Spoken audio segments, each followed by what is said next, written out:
Hey guys, welcome back to to this channel. I just wanted to talk about a new comic that I have. I've had this for a few years now, ever since DC's Rebirth. I just wanted to talk about this.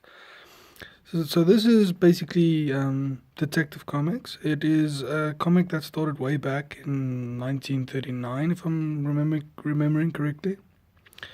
Um, no, it should have been earlier, 1938, 1937. But officially, Batman got his start in Detective Comics number 27. No, that was his first appearance. It was basic, really. It's just him in a cape, and at the end of the comic, you got that he was Bruce Wayne, the billionaire. But this comic it started basically a year ago now. But it came back because DC Comics, when the New 52 was happening, they renumbered Detective Comics to number one. And now that pissed a lot of people off because the comic was running for so long.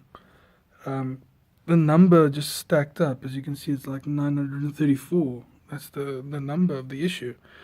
And that is the actual number of issues of Detective Comics that are out there.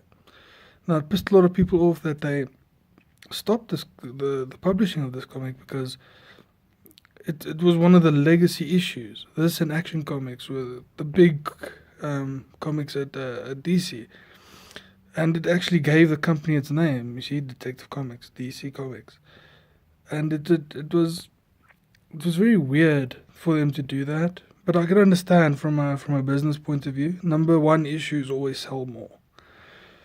But the fact remains is it's back now and it's better than ever, in my opinion. This comic is written by James Tynion the Fourth and is drawn by Eddy Barrows, who does the cover as well. As you can see, it's just fantastic.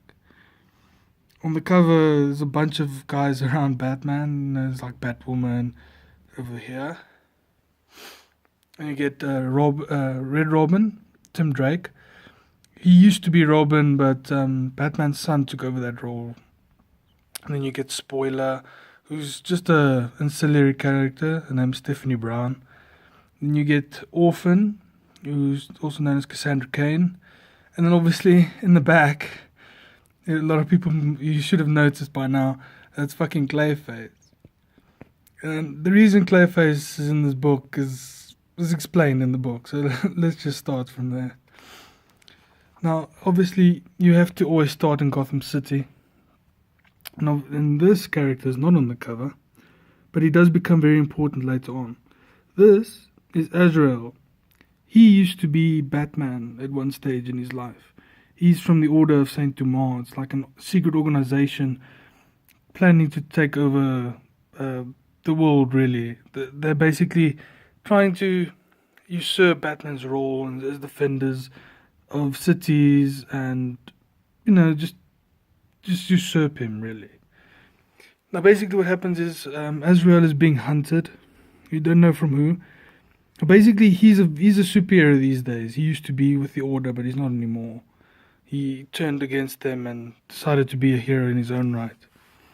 So obviously, from these from this first page, you think, okay, well, he's being hunted by Batman. It's very weird.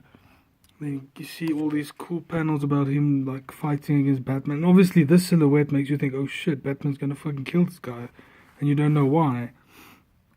And this cool sick ass fight with this awesome art from Eddy Barrows, and it ends with this hooded figure getting this radio call saying incoming, and then you get this cool splash page of fucking Batman coming through the window. Now this is like the first telling thing that something weird is going on here. All this moody scenery and this artwork, because Azrael is a very religious figure. He believes in God or something like a god. So he's always, his like base of operations is always in a church or at the top of a church, really. He's very gothic. Obviously, like Batman, he's always a very gothic figure anyway. But then he asks Azrael who did this, and he's like, you did. So he doesn't understand. And now, obviously, you get this cool shot of Batwoman. Batwoman it's kind of a recent character. It's been around since the like 50s, but this specific character has been around for like 15 years or so, maybe even a bit longer. But her name is Kate Kane, and she's a soldier who was trained to basically, mimic Batman and to do it from a different point of view, more tactical, more surgical precision, maybe even kill people if she needed to. But she moved away from that recently. Basically, Batman breaks into her home, and she's like, "What the fuck, man? I respect you, but this is not cool." And then he's like, "Yeah, we're being watched. All the vigilantes in Gotham City are being watched." He doesn't know why. So he just explains to her, "Well, we need to start a team, and I need you to train them, because only you know how to train them from a tactical point of view. I can't do that. I'm more of a martial arts, detective kind of dude, and technology is my thing. Anything else, like tactics and that, I can understand, a bit, but not everything." So he needs her to train them.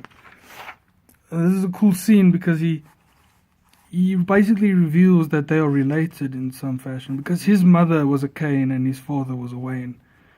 Now she's like, "Okay, well, I knew that," and he's like, "What? How the hell?"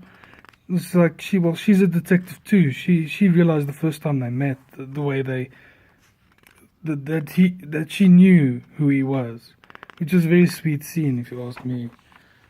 Now we jump forward a bit. So basically, when they start recruiting characters, and each character gets their like little moment to shine. You get Spoiler taking a bunch of goons down with Red Robin. They are currently dating.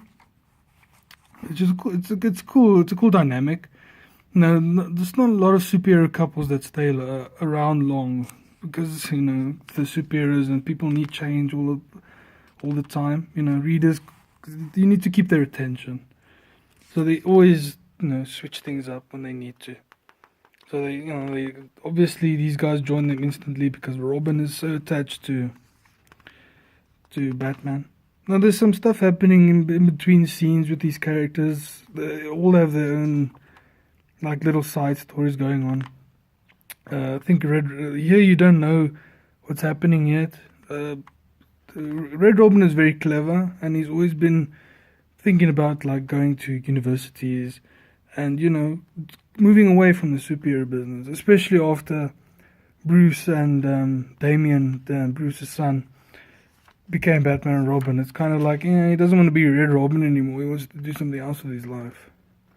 So as that goes, they recruit them. The next character they recruit is Cassandra Cain. Here, she's not really a very personable person. She doesn't really talk all that much. She's more of a doer than a conversation person. So yeah, she beats this guy up trying to mug this couple, all these kids. She beats them up. And Batman tells her to stop before she kills them, and then they recruit her. And here's the scene that I really like. It's one of the better scenes in the comic, where you see Clayface just sitting in a cinema watching some. He chases away all the patrons so he can watch this movie in peace. So he's just watching one of his old films, because Clayface, he used to be an actor before he became Clayface. He got into this like industrial accident that turned him into Clayface, and ever since he's just been trying to get money together to try and turn himself back. And, he's been the occasional villain to Batman, but he's not really. He's more of a tragic villain than he is a villain. "Oh, I'm going to kill you, Batman." He's not really like that. So then you see his face there. That's how he looked before the accident, and he's like, "Yeah, well, that's me." And I just wanted a few minutes alone before you take me away back to Arkham. So if you can just give me like 180 minutes, that's how long the movie is, or something like that.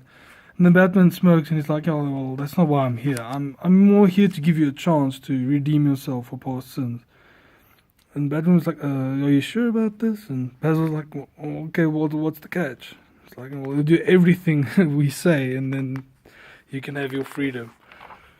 And then you get this cool scene with Batwoman and Batman just next to the bat signal, talking to these guys, telling them what's what. This is not going to be an easy road to go down, and she's not going to go easy on them.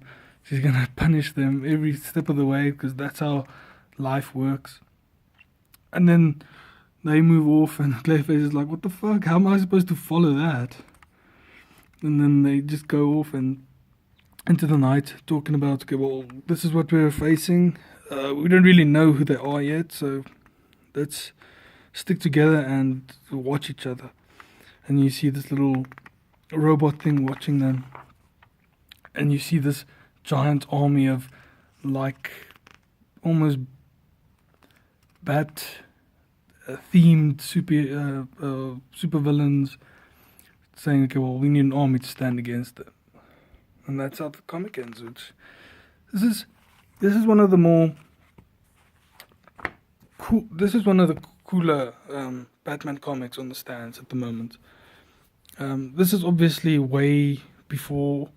So the only way you can get these comics these days is either going through like back channels, getting them from people who had this comic, or you can get them in trade, which should be 6 of these issues in one. They should be at your local store, if you can get to it. Should be quite cheap as well. DC is very good at that. They don't like to overcharge you for their comics, especially after they have come out. So, I'll pick this up. I really recommend this, especially if you just want to read Batman doing some shit. You don't want to go into his psychology and going, okay, well, this is a brooding comic or whatever. This is more of a team book made to establish the Bat universe, or the the Bat family. Really, that's what they call them. But yeah, I actually thought it was a very good comic, so I'll give it a try. Please leave a like and share and subscribe if you really like this video. More to come soon. Thanks, guys.